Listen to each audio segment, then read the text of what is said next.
बिस्मिल्लाहिर्रहमानिर्रहीम। मेरे पास पैसे न थे कि अपनी बीवी को अस्पताल लेकर जाता, जबकि वो 9 माह की हामला थी और दर्द से तड़प रही थी। मैं बहुत परेशान था। दाई को बुलाता तो वो भी पैसे मांग रही थी। इसी उलझन में बैठा था कि एक 15 साल लड़की मेरे पास आई और बोली, मैं तेरी बीवी की डिलीवरी मुफ्त करूंगी, बस शर्त यह है कि तू 30 रातें बीवी से दूर रहेगा। मैं बहुत खुश हुआ और बीवी के पास उस लड़की को छोड़कर खुद दूसरे कमरे में शिफ्ट हो गया। मगर अब हर रात 3 बजे बीवी की अजीब सी आवाज आती तो मुझे बेचैनी होती। एक रात सब्र ना हुआ तो फौरन कमरे में गया। देखा तो रोंगटे खड़े हो गए, क्योंकि वहां मेरा आज मुझे जिंदगी की सबसे बड़ी खुशी मिली थी। दरअसल 3 माह कबल मेरी शादी नाहिद से हुई थी और फिर उसकी तबीयत कुछ खराब रहने लगी थी। आज जब मैं उसे डॉक्टर के पास लेकर गया तो डॉक्टर ने बताया कि वो तो उम्मीद से है। ये खबर सुनकर मेरा जी चाह रहा था कि मैं डॉक्टर के सामने ही नाचने लगूं। मैंने अपनी बीवी का हाथ खुशी से दबाया और जब उसकी तरफ देखा तो मुझे हैरत का शदीद झटका लगा, क्योंकि उसके चेहरे पर मुझे खुशी नजर नहीं आई थी, बल्कि उसकी आंखें छलक पड़ी थी। मुझे नाहिद से इस किस्म के रद्द अमल की तवक्को हरगिज नहीं थी। डॉक्टर ने कुछ ताकत की अद्वियात लिखकर दी और कुछ एहतियाती बताई और फिर हम उसके कमरे से निकलकर बाहर आ गए। तो मैंने जल्दी से नाहिद की तरफ रुख किया था। मैं बोला, नाहिद, तुम्हें बच्चे के मुतालिक सुनकर खुशी नहीं हुई क्या?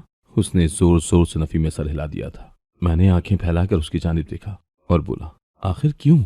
औरतें तो ये खबर सुनने के लिए तरसती हैं, मन्नतें मांगती हैं, चढ़ावे चढ़ाती हैं, लेकिन तुम तो बहुत ही नाशुक्री हो। आज जब कुदरत हम पर मेहरबान हुई है तो तुम मुझे नखरे दिखा रही हो।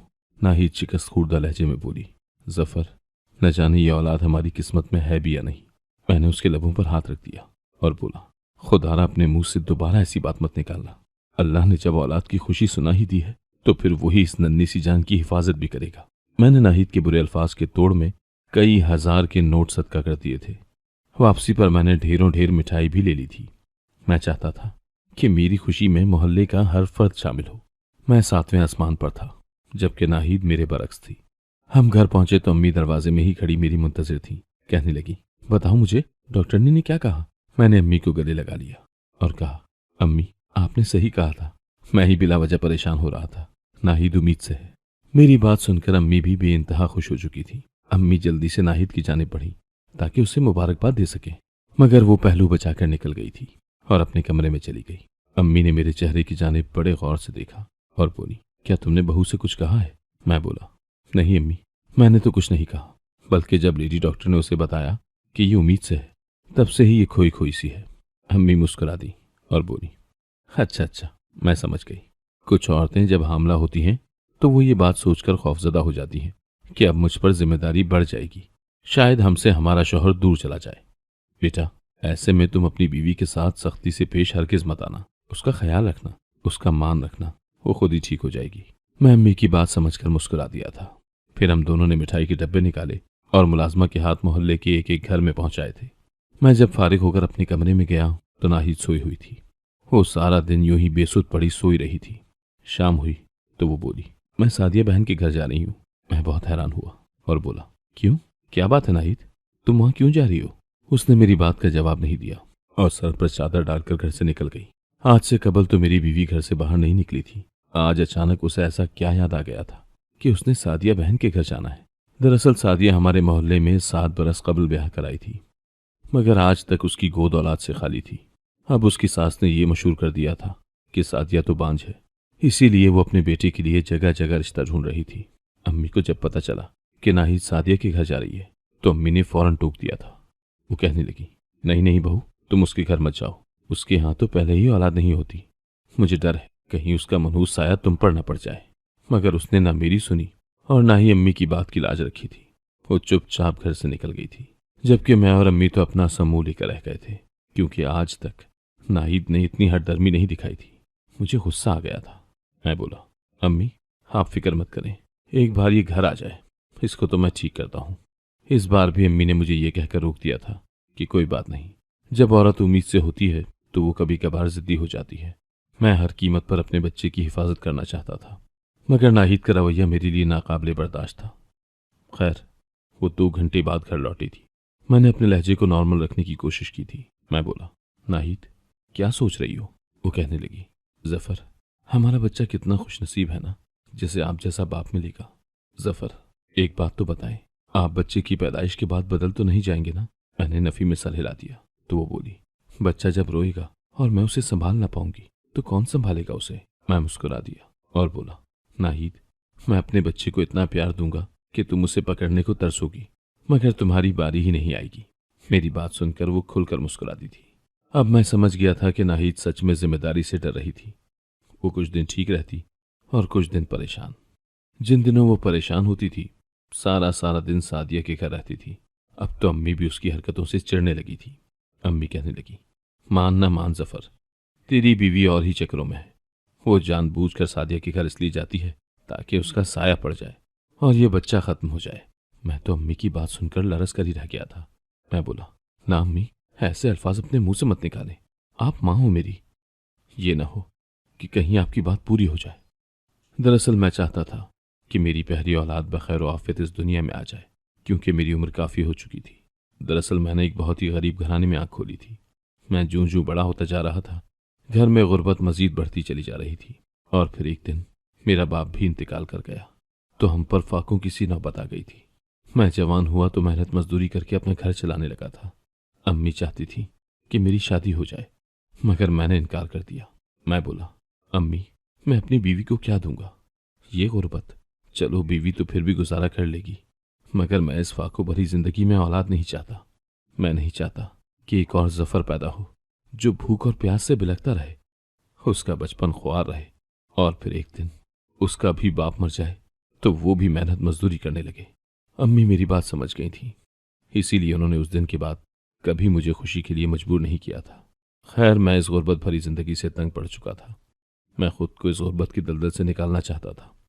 इसीलिए मैंने दिन रात मेहनत की थी, इधर उधर से कर्ज पकड़ा था और अपनी किरियानी की दुकान डाल ली थी। उससे तरक्की करते करते मैंने एक नहीं 3-4 दुकानें बना ली थी, जो कि मैंने किराए पर चढ़ा दी थी। अब मैं इतना अमीर हो चुका था जितना कि मुझ जैसे माहौल में पैदा होने वाला लड़का हो सकता था। खैर, इस मेहनत में मेरी उम्र बीत गई थी। मैं जवानी की दहलीज पार कर चुका था। अब मेरे सर के बाल और दाढ़ी जगह जगह से सफ़ेद होने लगी थी। अब मुझे कल्फ लगाने की जरूरत पड़ती थी। मैं आईने में अपना चेहरा देखकर सोचने लगता कि जफर, ये दुकानें तुम किसके नाम छोड़कर जाओगे? ये जो मेहनत तुमने की है, ये किसके काम आएगी? अम्मी भी मेरी परेशानी भांप गई थी, इसीलिए उन्होंने मेरा रिश्ता ढूंढना शुरू कर दिया था। अब मुश्किल मरहला ये था कि मेरा रिश्ता होना मुहाल हो गया था। लोग मेरी सूरत देखकर रिश्ता देने से इनकार कर देते थे। हालांकि मैं इतना बुरा भी नहीं था, बस ये था कि उम्र ढल गई थी। 3-4 माह की मेहनत के बाद अब मेरे लिए रिश्ता मिल ही गया था। मैं बहुत खुश था। नाहिद मेरे घर ब्याह कर आई तो दौलत की रेल पेल थी। घर में हर वक्त ज़रूरत का सामान पड़ा होता था। मैं उसके लिए सुर्खी पाउडर भी ले आया करता था और वो इसी में बहुत खुश थी। फिर एक दिन मुझे उसकी उम्मीद से होने की खबर मिली तो मेरे पांव ज़मीन पर ही नहीं टिकते थे। मैं चाहता था कि बस जल्दी जल्दी मेरे घर में बच्चों की लाइन लग जाए, लेकिन न जाने नाहिद का रद्द-ए-अमल इतना अजीब क्यों था। खैर, मैं तो इसमें भी राजी था। मैंने नाहिद से कभी तकरार नहीं की थी। मेरे लिए यही काफ़ी था कि वो मुझे बच्चे की खुशखबरी देने वाली है। एक दिन मैं दुकान से बच्चे के लिए फीडर और चंद कपड़े ले आया था। नाहिद ये चीज़ें देखकर बहुत खुश हुई थी। वो बच्चे के कपड़ों को गले लगा लगा कर फूट फूट कर रोती रही थी। उसने मेरा हाथ पकड़ा और बोली, जफर, वादा करो आप हमारे बच्चे को किसी चीज़ की कमी नहीं आने दोगे। मैं मुस्कुरा दिया और बोला, मैं जानता हूं तुम भी बच्चे की बहुत फिक्र करती हो, मगर न जाने अपनी खुशी का इजहार क्यों नहीं करती। तो नाहिद कहने लगी, मुझे खुश होने से डर लगता है कि खुशियों को नजर लग जाया करती है। मैंने उस वक्त नाहिद की बात टाल दी थी। मैं बोला, तुम बिला वजह दिल में वहम लेकर बैठी हो, लेकिन मैं उस वक्त ये कहाँ जानता था कि माँ के दिल को इल्हाम हो जाता है। नाहिद को भी शायद आने वाले वक्त का पता चल गया था, इसीलिए शायद वो बच्चे की आमद की खबर सुनकर रोने लगी थी। हुआ कुछ यूं कि मेरी किरियाने की दुकानें बहुत चलती थी। मार्केट में जितनी भी दुकानें थीं वो बस बंद होने की दहलीज तक पहुंच चुकी थी। ऐसे में किसी ताजिर ने मेरे खिलाफ साजिश कर दी थी। उसने किसी आदमी को पैसे देकर झूठ मूठ का गाहक बना दिया। वो मेरी दुकान से आकर अपनी बीवी के लिए रंगोरा करने वाली क्रीम ले गया। माल बिल्कुल ताज़ा था, शक की कोई गुंजाइश थी ही नहीं, क्योंकि मैंने कभी हराम माल कमाया ही नहीं था। वो आदमी अगले दिन अपने साथ पुलिस को ले आया और मुझ पर इल्ज़ाम लगा दिया कि मैंने 2 नंबर क्रीम दी है, जिससे उसकी बीवी के चेहरे और हाथों पर एलर्जी हो गई है और अब वो अस्पताल में एडमिट है। पुलिस ने मेरी दुकान का सारा माल जब्त कर दिया और दुकान को भी सील कर दिया। सिर्फ इतना ही नहीं, बल्कि मैंने जो दुकानें किराए पर चढ़ाई थी उनका माल भी जब्त कर लिया गया था और वो भी सील कर ली गई थी। उस आदमी ने हर्जाने के तौर पर मुझसे 50 लाख रुपए तलब कर लिए थे। मैं तो सही मायनों में सड़क पर आ गया था। मेरी माँ ये सदमा बर्दाश्त न कर सकी और हार्ट अटैक से इस दुनिया से चल बसी थी। मुझ पर एक ही हफ्ते में कैसी कयामत गुजर चुकी थी। उधर नाहिद की डिलीवरी के दिन नज़दीक आ गए थे। वो सारा सारा दिन परेशान रहती थी, जिसकी वजह से उसका ब्लड प्रेशर बहुत बढ़ गया था। मेरे पास तो इतने पैसे भी नहीं थे कि अपनी बीवी के लिए दवा ही ले आता।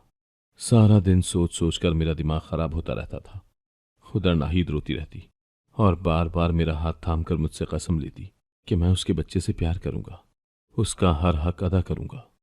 खैर, नाहिद की डिलीवरी का वक्त भी आ गया। वो दर्द से तड़प रही थी तो मेरा जी चाहता था कि मैं किसी ट्रेन के आगे कूदकर अपनी जान खत्म कर लूं, क्योंकि मैं बहुत ज्यादा मुश्किल में फंस चुका था। आगे पीछे के तमाम रास्ते बंद हो चुके थे, मगर मैं ऐसा नहीं कर पाया था, क्योंकि मैं ऐसे मरने को 100 बार धुतकार देता जिसमें मेरे खुदा की नाराजगी शामिल थी।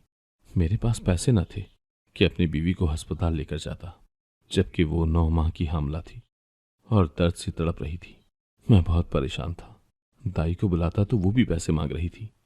मैं इसी उलझन में बैठा था, दुआ के लिए हाथ उठाए हुए थे, रो रो कर फरियाद कर रहा था कि ऐ अल्लाह, तू मेरी बीवी पर रहम फरमा। इस हालत में तू ही उसकी मुश्किल आसान फरमा सकता है। मैं अपने घर की दहलीज पर बैठा हुआ था जब एक 15 साल लड़की मेरे पास आई और बोली, भाई साहब, क्या परेशानी है? मुझे उस वक्त कोई गम का सार चाहिए था, इसीलिए अपने दिल का हाल उसे कह दिया और अपनी बीवी के मुतालिक भी सब कुछ बता दिया। वो कहने लगी, समझो तुम्हारा मसला हल हो गया है।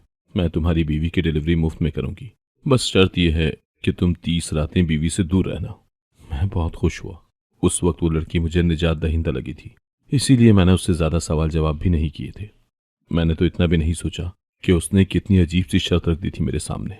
मैं उस लड़की को अपनी बीवी के पास छोड़कर खुद दूसरे कमरे में शिफ्ट हो गया था। शाम 8 बजे के करीब मुझे उस लड़की ने यह खुशखबरी सुनाई थी कि मेरी बीवी ने बेटा जना है। ये खबर सुनकर मेरे तो कदम ही जमीन पर नहीं लगते थे। बहुत दिनों के बाद कुछ अच्छा सुनने को मिला था। मैं उस लड़की से बोला, जल्दी से मेरे बेटे को मेरे पास ले आओ ताकि मैं उसका मुंह चूम सकूं। वो लड़की मुस्कुरा दी थी। वो बोली, अपनी शर्त भूल गए हो क्या? मैं शर्ता रह गया और बोला, कैसी शर्त? वो कहने लगी, यही कि तुम 30 रातें अपनी बीवी से दूर रहोगे। मैं बोला, हाँ, मैं अब भी उस शर्त पर कायम हूं, मगर तुम मुझे ये बताओ कि मैं अपने बेटे से कब मिल सकूंगा। वो मुस्कुराकर बोली, 30 रातों के बाद, जब मैं इस घर से चली जाऊंगी। ये चीज मेरे लिए बहुत परेशान कुन थी। मैं बोला, ऐसा कैसे हो सकता है? उसने कंधे उचका दिए और मेरी बीवी के पास जाकर अंदर से दरवाजा बंद कर लिया था। मैं सोच में पड़ गया था। दिल में ख्याल आया कि शायद ये भी किसी किस्म की आजमाइश है। खैर, मैं घर से बाहर निकल गया था। मैं अपना और अपनी बीवी का पेट पालने के लिए सब्जी की रेडी लगाने लगा था। जो दिन में कमाता उससे गुजारा भी बड़ी मुश्किल से होता था, जबकि पुलिस वाले मेरी दुकानें वापस करने के एवज लाखों रुपए मांग रहे थे। मैं पका पकाया खाना ही घर लेकर जाता था। वो लड़की खाना लेकर कमरे में चली जाती थी। मैं इन तमाम हालात में कुछ भी सोचने और समझने के काबिल नहीं था। मैं हर रात अपनी उंगलियों पर गिन कर गुजारता कि कब 30 रातें पूरी होंगी और कब मैं अपने बीवी बच्चे से मिल सकूंगा। 10 दिन गुजर चुके थे। मैं इतना थका हुआ होता था कि रात को जिस करवट पर लेटता सुबह भी उसी करवट पर आंख खुलती थी। मगर आज सुबह 3 बजे के करीब मेरी आंख खुल गई थी। मुझे बेहद प्यास लगी थी। मैं पानी पीकर वापस लेटने लगा तो मुझे मेरी बीवी के कमरे से अजीब किस्म की आवाजें आने लगी थी। मैं घबरा गया था।